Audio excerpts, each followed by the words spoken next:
आज शारदीय नवरात्र का तीसरा दिन है। नवरात्रि के इन पावन दिनों में मां दुर्गा के 9 रूपों की उपासना का विशेष महत्व बताया गया है।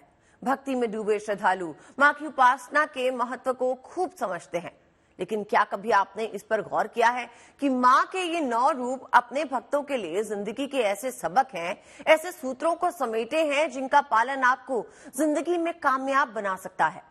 मां भगवती का हर रूप जिंदगी से जुड़ी एक अहम सीख देता है। शक्ति उत्सव के इस मौके पे आज GNT स्पेशल में हम आपको बताने जा रहे हैं कि उनकी पूजा नवरात्र में की जाती है। नवरात्र के पहले दिन माता शैलपुत्री की पूजा होती है। माता शैलपुत्री अडिग विश्वास, भरोसे का प्रतीक है। नवरात्रि हमें जीवन मूल्यों को सिखाता है और पारिवारिक मूल्यों में जिन जिन चीज़ों की आवश्यकता होती है वो हमको उसका साक्षात दर्शन करने पर वही प्राप्त होता है। एक भरोसा लोगों को हो, चाहे वो समाज पर हो, अपने आप पर हो, परिवार में हो, तो इसलिए पहले दिन भक्ति पर भरोसा हो तो अडिग विश्वास जो डिगे नहीं, इसलिए पहले दिन माँ शैलपुत्री की पूजा की जाती है। देवी भगवती का दूसरा स्वरूप है माँ ब्रह्मचारिणी। ब्रह्मचारिणी का अर्थ है जो ब्रह्म के अनुसार आचरण करे, जिसके आचरण में ब्रह्म मतलब सत्य, तप और अनुशासन हो। माँ ब्रह्मचारिणी अनुशासन का प्रतीक है। किसी भी काम में सफलता के लिए अनुशासन बेहद जरूरी होता है। अगर हम अपने लक्ष्य के लिहाज से अनुशासित नहीं हैं, तो फिर कभी उसे हासिल भी नहीं कर सकते। माँ ब्रह्मचारिणी की दूसरे दिन पूजा होती है और उसका कारण यह है कि समाज को अनुशासित रहना। ब्रह्मचारी का मतलब अनुशासन होता है, अनुशासित रहना। इसलिए माँ ब्रह्मचारिणी की पूजा होती है कि अपने जीवन में, अपने कार्यों में, अपने जीवन के आदर्शों में या जीवन के संबंधों में हम अनुशासित तरीके से रहें तो उस जीवन को हम बेहतर बना सकते हैं, बेहतर काम कर सकते हैं। तो माँ ब्रह्मचारिणी की पूजा इसीलिए पहले दिन जब भरोसा हो जाए तब माँ शैलपुत्री, दूसरे दिन जब पूरी तरह से हम अनुशासित हो जाए भक्ति के प्रति तो माँ ब्रह्मचारिणी का दर्शन किया जाता है। माँ दुर्गा के तीसरे रूप का नाम है चंद्रघंटा, क्योंकि उनके माथे पर घंटे के आकार का चंद्रमा है। चंद्रमा जो शीतलता देता है और ये मन का प्रतीक भी है। देवी चंद्रघंटा का स्वरूप हमें सिखाता है कि हमारा दिमाग ठंडा रहे और मन सधा हुआ। मन को साधना ही सबसे बड़ी साधना है, यानी अगर हम लक्ष्य को पाने के लिए एक चित्त से काम करेंगे तो ही सफलता मिलेगी। माँ चंद्रघंटा साधना की प्रतीक है, क्योंकि भक्ति में जिस तरह से अडिग विश्वास, अनुशासन के बाद आता है साधना। तो साधना करने के पहले ये हमको 2-3 चरण पूरा करना पड़ता है। तो साधना की देवी ही माना जाता है उनको, कि अगर हमको साधक बनना है, साधना करना है, माँ को प्रसन्न करना है तो माँ चंद्रघंटा की हम पूजा अर्चना करते हैं। और साधना भी ऐसी होनी चाहिए जिसमें अनुशासन शामिल हो, जिसमें अडिग विश्वास शामिल हो। तो इसलिए इनकी हम तीसरे दिन पूजा करते हैं। माँ दुर्गा के चौथे रूप का नाम है माँ कूष्मांडा। माँ कूष्मांडा का मूल स्वरूप सूर्य के समान तेज वाला है। ये अंधकार में प्रकाश की तरह आती हैं। ये उजाला ही ज्ञान का प्रतीक है। अज्ञानता से बड़ा अंधकार कोई और नहीं हो सकता। माँ कूष्मांडा सिखाती हैं, किसी भी लक्ष्य को हासिल करने के लिए ज्ञान और विवेक की जरूरत होती है। इसके बिना आप सफल नहीं हो सकते हैं। माँ कूष्मांडा की पूजा व्यक्ति अपने विवेक बुद्धि के साथ साथ वो समाज के लिए भी प्रार्थना करता है। लोग अभी भी कहते हैं कि भगवान से मैं प्रार्थना करता हूँ, माता से प्रार्थना करता हूँ, उनकी बुद्धि ठीक हो जाए। तो कभी कभी जो भ्रम की स्थिति होती है, तो भ्रम की स्थिति दूर करने के लिए माँ कूष्मांडा की शरण में लोग जाते हैं। तो भ्रम तो विवेक और बुद्धि से ही समाप्त होगा। तो भ्रम को खत्म करने के लिए साधना के बाद, क्योंकि जैसे ही आदमी साधना पर बैठेगा, तीसरे दिन जब उनकी चंद्रघंटा की पूजा होती है साधना के लिए, तो चौथे दिन जब वो साधना की करेगा तो उसको भ्रम की स्थिति उत्पन्न हो जाएगी। तरह तरह से भ्रम उसके दिमाग में आएगा। तो इसलिए विवेक और बुद्धि के लिए माँ कूष्मांडा की शरण में लोग जाते हैं। देवी भगवती का 5वां स्वरूप है माँ स्कंद माता। माँ स्कंद माता की गोद में बालक कार्तिकेय हैं, जिनका एक नाम स्कंद भी है। पार्वती माता का ये स्वरूप करुणा और प्रेम का प्रतीक है। ये स्वरूप बताता है कि अक्सर हम सफलता की दौड़ में अपनी संवेदनशीलता भूलकर कठोर हो जाते हैं। जबकि ऐसा नहीं होना चाहिए। वास्तव में सफलता का सुख शांति में ही होता है। इसके लिए प्रेम और करुणा जरूरी है। जैसे विवेक और बुद्धि व्यक्ति के पास आती है तो वो स्वतः करुणा और प्रेम के प्रति आकृष्ट होता है। इसीलिए माँ स्कंद माता को करुणा और प्रेम माना गया है, प्रतीक माना गया है कि माँ स्कंद माता के शरण में जाने पर अपने परिवार के प्रति प्रेम, अपने देश के प्रति प्रेम, उन जीवों के प्रति करुणा, उन लोगों के प्रति, गरीबों के प्रति करुणा, ये भावना आदमी चाहता है कि मेरे अंदर विकसित हो ताकि हम अच्छे इंसान कहलाएं। और अच्छा इंसान तभी कहलाएगा जब विवेक बुद्धि रहने के बाद उसके अंदर करुणा की भावना रहेगी, प्रेम की भावना रहेगी। बिना करुणा और प्रेम के कोई भी संबंध टिक नहीं सकता। माँ दुर्गा का छठा रूप है माँ कात्यायनी। माँ कात्यायनी सेहत और चिकित्सा की देवी कही जाती हैं। शास्त्र कहते हैं कि इनकी पूजा से रोग, शोक, भय और संताप समाप्त होते हैं। ये सभी समस्याएं शारीरिक और मानसिक स्वास्थ्य से जुड़ी हैं। माँ कात्यायनी ये सिखाती हैं कि किसी भी लक्ष्य को तभी पाया जा सकता है जब आप सेहतमंद हो। शरीर सेहतमंद हो तो मन में उत्साह रहता है। ये माना जाता है कि 9 दिन हम व्रत हैं तो सेहत स्वस्थ रहना चाहिए। तो छठवें दिन माँ कात्यायनी की पूजा होती है और वो अपने स्वास्थ्य के लिए होती है, अपने परिवार के स्वास्थ्य के लिए होती है। और ये प्रार्थना की जाती है माँ कात्यायनी से कि माँ, ये जो व्रत हमने 9 दिन का उठाया है, या जो भक्ति भाव हमारे अंदर है, वो हमारा सेहत ठीक रहे। तब हम इस कार्य, माता की पूजा होती है तो एक तंत्र पूजा होती है और उसमें हठ और साहस की बहुत ज़रूरत पड़ती है। तरह तरह के विघ्न बाधाएं आती हैं। अगर इसको केवल गृहस्थ जीवन से जोड़ ले तो तमाम जीवन के कार्यों को पूरा करने के लिए कभी कभी ऐसी परिस्थिति आ जाती है कि आदमी विचलित हो जाता है, तो उसके लिए साहसी होना जरूरी है। तो इसीलिए माँ जो काल रात्रि है उनकी पूजा हठ और साहस का प्रतीक है, उसके लिए की जाती है। नवरात्रि की 8वीं देवी है माँ महागौरी। इनका रंग गोरा है और इनके स्वरूप को 8 वर्ष का माना गया है।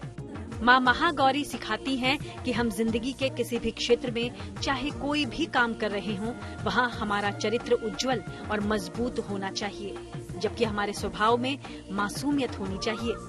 अगर हमारे अंदर छल कपट जैसी भावनाएं हैं, व्यवहार में अहंकार है, तो हमें सफलता कभी नहीं मिलेगी। माँ सिद्धिदात्री, लक्ष्य के लिए प्रतिबद्धता। माँ सिद्धिदात्री नवरात्रि की 9वीं देवी हैं।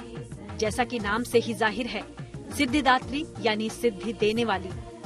माँ सिद्धिदात्री लक्ष्य के लिए प्रतिबद्ध होने की सीख देती हैं। जब हम नवरात्रि की 8 देवियों की आराधना करते हैं और उनकी बताई सीख पर चलते हैं, तो सिद्धिदात्री सफलता देती ही हैं।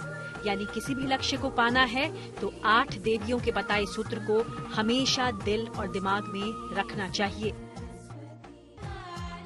यानी किसी भी लक्ष्य को पाना है तो 9 देवियों के बताए सूत्र को हमेशा दिल और दिमाग में रखना चाहिए। यानी माँ भगवती के आशीर्वाद की तरह ही उनके बताए ये सूत्र भी इंसान की जिंदगी बदल सकते हैं और इन्हें अपनी जिंदगी में शामिल करने के लिए नवरात्रि से अच्छा अवसर भला कौन सा हो सकता है। Bureau report, good news today. तीसरे नवरात्र के मौके पे आज देश भर में शहर शहर भक्ति की अनोखी लहर दिखाई दी। मंदिरों में किस तरह देश भर में आस्था और भक्ति की भागीरथ हिलोरे ले रही है।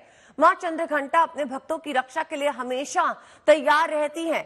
देवी माँ के माथे पे घंटे के आकार का अर्धचंद्र सुशोभित है और इसीलिए इन्हें चंद्रघंटा के नाम से जाना जाता है। माता चंद्रघंटा को देवी दुर्गा का उग्र रूप कहा जाता है। चंद्रघंटा का स्वरूप भक्तों के लिए बड़ा ही कल्याणकारी माना गया है। इनके घंटे की ध्वनि के आगे बड़े से बड़ा शत्रु भी टिक नहीं पाता। नवरात्रि के पावन पर्व का आज तीसरा दिन है।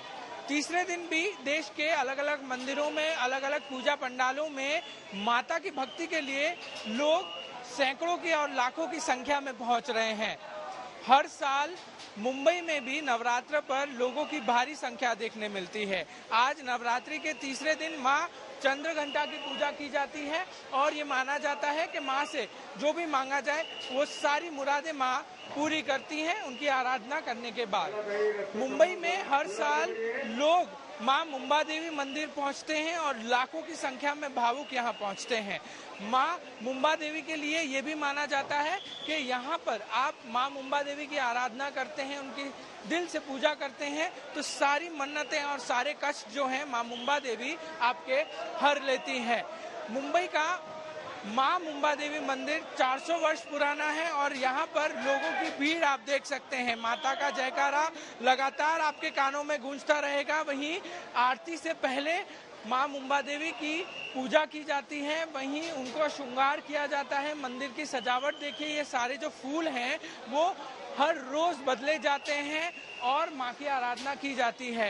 लोगों की कतारें यहाँ पर बढ़ती ही रहती हैं। आप सुबह आइए, शाम को आइए या फिर रात को आइए, यहाँ पर मां मुंबा देवी को मानने वाले हजारों लोग हैं। लोगों को सुरक्षित रखने के लिए मुंबई पुलिस और सिक्योरिटी की भी यहाँ पर तैनाती होती है, क्योंकि भीड़ यहाँ बहुत ज्यादा होती है और उसी वजह से लोगों की सुरक्षा के लिए, मंदिर में जो लोग हैं उनकी सुरक्षा के लिए मुंबई पुलिस और उनकी लोकल सिक्योरिटी काफी महत्वपूर्ण किरदार निभाती है। आज नवरात्रि का तीसरा दिन है और भावुक और श्रद्धालु यहाँ लाखों की संख्या में आज भी पहुंच रहे हैं।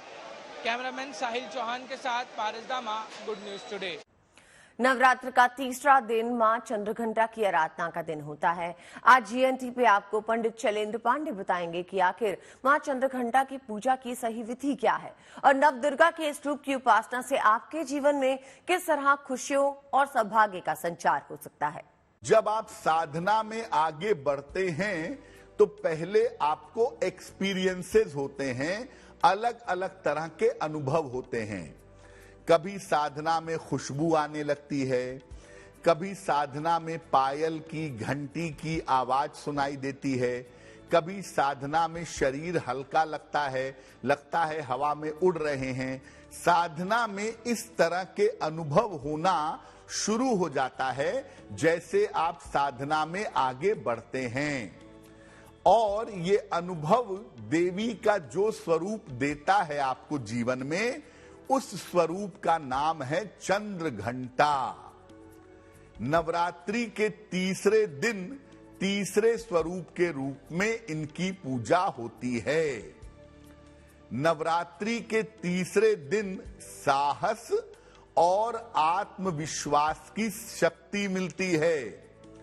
आपका कॉन्फिडेंस मजबूत होता है, आपकी ताकत बढ़ती है, आप साहसी और पराक्रमी हो जाते हैं। जब आप नवरात्रि के तीसरे दिन साधना करते हैं तो, और इस दिन माता के चंद्रघंटा स्वरूप की पूजा होती है। माता के सर पर घंटे के आकार का चंद्रमा है, इसीलिए इसे चंद्रघंटा माता के स्वरूप को कहा जाता है। और इनकी पूजा से साहस और आत्मविश्वास तो मिलता है, चमत्कारी अनुभव भी होते हैं। तो अगर आपको साधना में चमत्कारी अनुभव हो रहे हैं तो आप उसमें फंसिएगा नहीं, आप आगे बढ़ते जाइएगा, अपनी साधना और तपस्या करते जाइएगा। नवरात्रि के तीसरे दिन माता चंद्रघंटा की पूजा होती है लाल फूलों से। लाल फूलों से इनकी पूजा करना शुभ होता है और साथ ही साथ माता चंद्रघंटा को भोग लगता है या तो दूध का या दूध से बनी हुई मिठाई का, और इसको प्रसाद के रूप में ग्रहण करना चाहिए। आपका साहस और आपका आत्मविश्वास निश्चित रूप से बढ़ना शुरू हो जाएगा। और इस बार नव दुर्गा के तीसरे स्वरूप की उपासना होगी 17 अक्टूबर को।